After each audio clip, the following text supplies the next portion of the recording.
Uy! I hope you will find your home. Isang tahanang masasabi mong hindi isang lugar, kundi isang tao o mga tao. Isang tahanan na nagbibigay sa atin ng kasiyahan. Hello? Love again.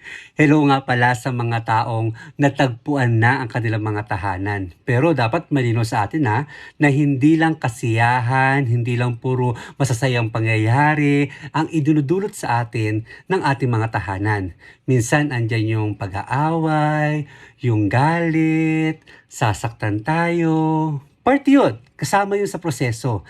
Kaya dapat alam natin na kahit na gano'y nararamdaman natin, babalik at babalik pa rin tayo sa ating tahanan.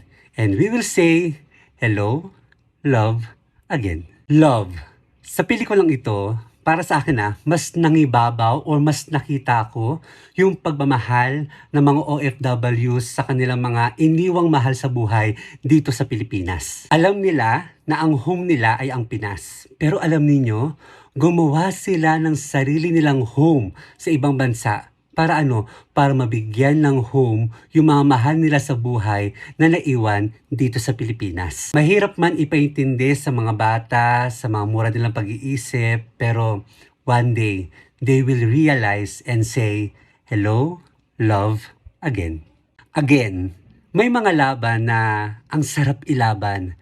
May mga tao na kahit na alam mong ginago ka na, ang sarap pa rin balikan. Hindi dahil tanga ka, kundi alam mo na siya ang natatangi mong home.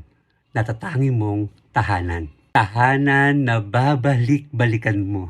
Tahanan na binalikan mo na alam mong winasak ka minsan dahil sa mga pains, trials, sufferings, problems, pero dahil din doon, binuo kayong dalawa.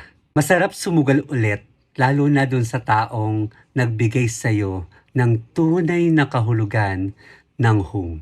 Tapos sasabihin mo sa kanya, hello, love, again. Bukod sa pagmamahal nila Ethan at ni Joy, sana mas nakita natin yung pagmamahal ng mga modern heroes natin.